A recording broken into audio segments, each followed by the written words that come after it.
Terima kasih. Assalamualaikum warahmatullahi wabarakatuh. Pertama saya mengucapkan terima kasih sebesar-besarnya kepada Pak Menkominfo dan Pak Menek BUMN untuk kehadirannya dan juga para manajemen dari semua operator telco yang sudah hadir di acara ini dan semua pemirsa. Tanpa dukungan Bapak-bapak dan Ibu-ibu sekalian, hari ini tidak mungkin bisa terjadi. Jadi terima kasih sekali lagi untuk dukungannya dan untuk memikirkan kebutuhan rakyat.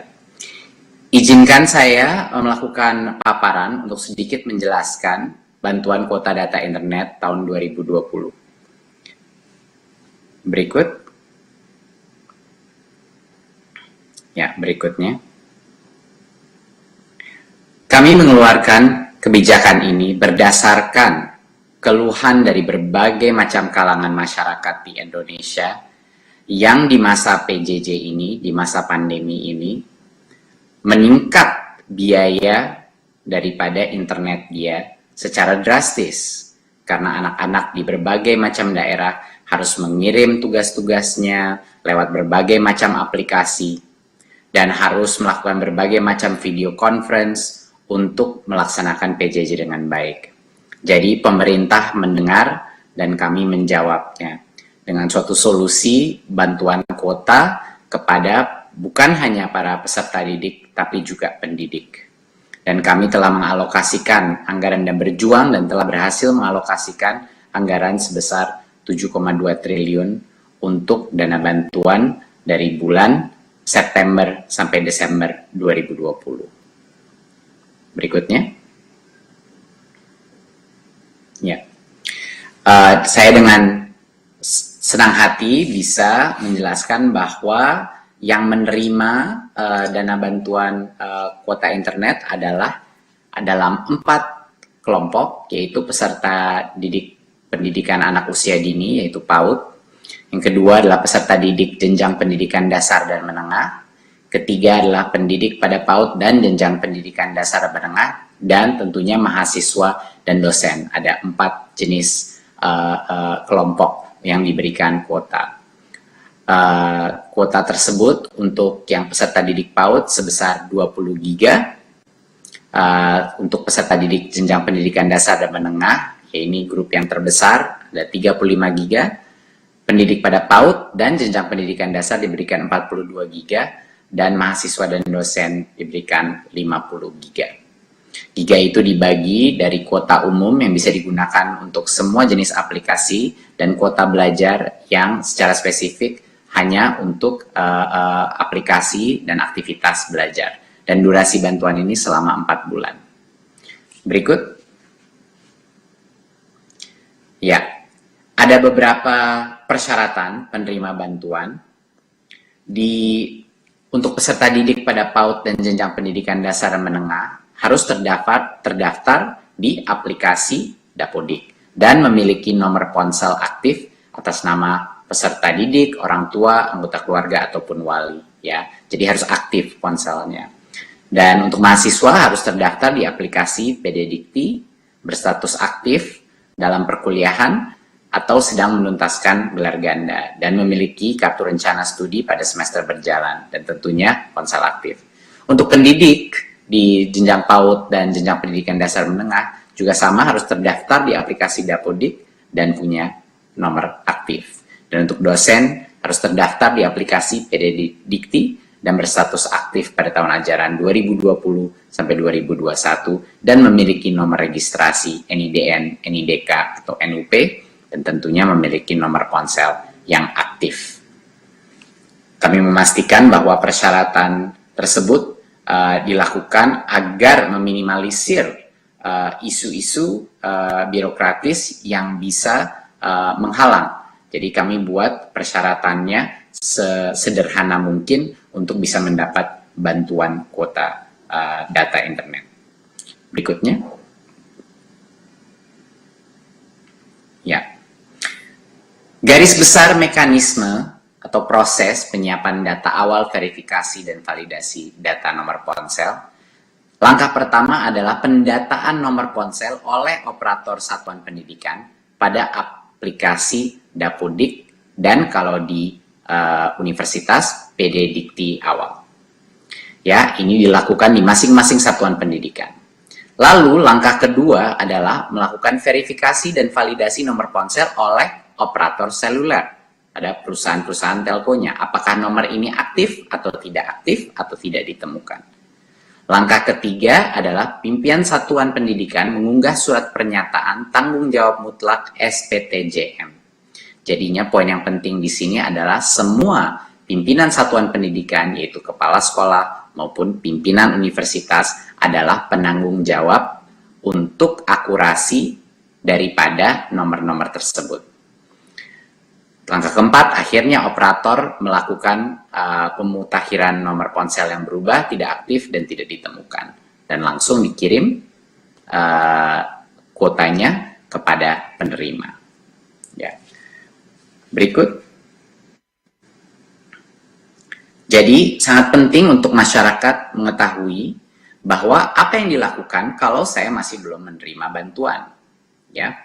Kalau masih belum menerima bantuan kuota, tahap pertama adalah untuk segera melapor kepada pimpinan satuan pendidikan dan juga operator sekolah yang ada. Jadi step pertama adalah lapor kepada pimpinan satuan pendidikan, kepada kepala sekolah, karena mereka adalah yang bertanggung jawab untuk akurasi nomor-nomor tersebut.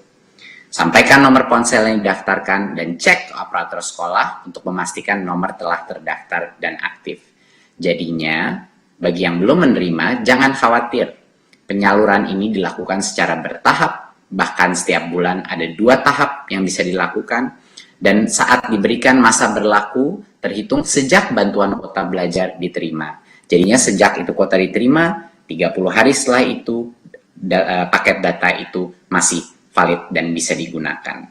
Jadinya kuncinya untuk orang tua, peserta didik, maupun pendidik, yang belum menerima kuota, kemana harus komplain? Langsung kepada kepala sekolah atau kepada operator untuk segera memastikan nomor HP-nya akurat. Karena kebanyakan isu kalau belum menerima itu artinya inputnya mungkin salah atau nomornya bukan nomor yang aktif.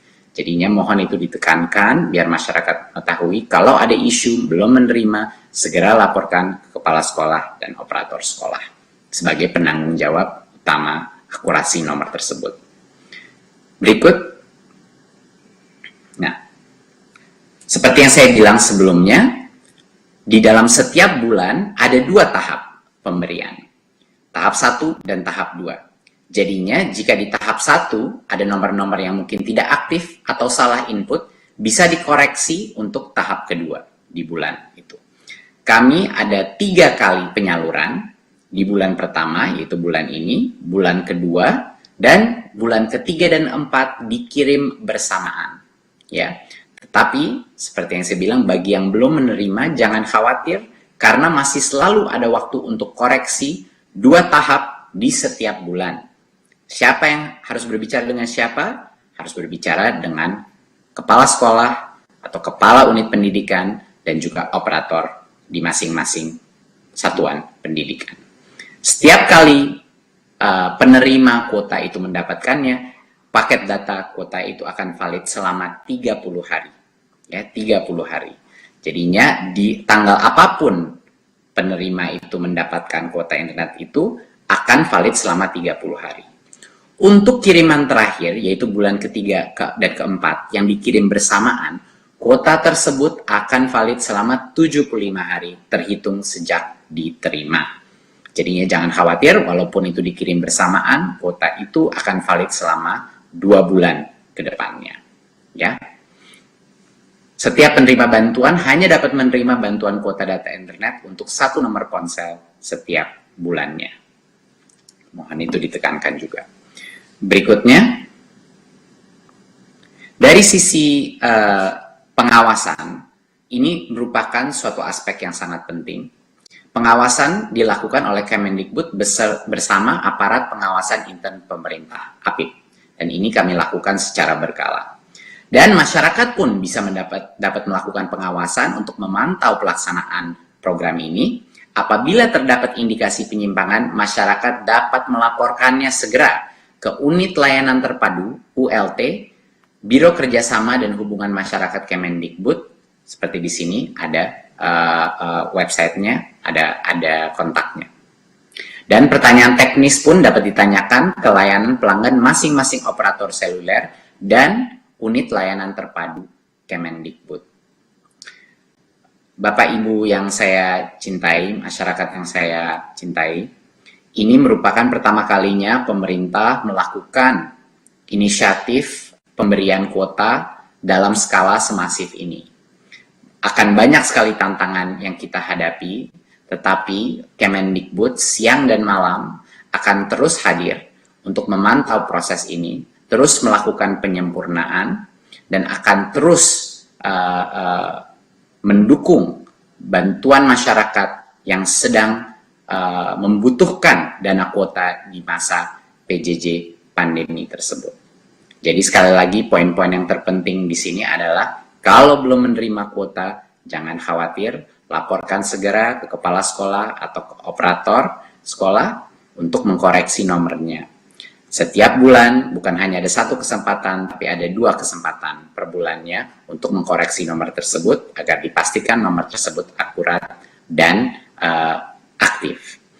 Terima kasih Bapak Ibu sekalian, saya harap penjelasan ini bisa menjawab permintaan dan kecemasan masyarakat dengan beban internet, penggunaan data internet yang meningkat di masa PJJ ini. Dan semoga program ini bisa mendukung anak-anak kita senusantara, mahasiswa kita, dan pendidik kita di Indonesia dalam masa yang sulit ini masih bisa mencerdaskan bangsa. Terima kasih. Wassalamualaikum warahmatullahi wabarakatuh.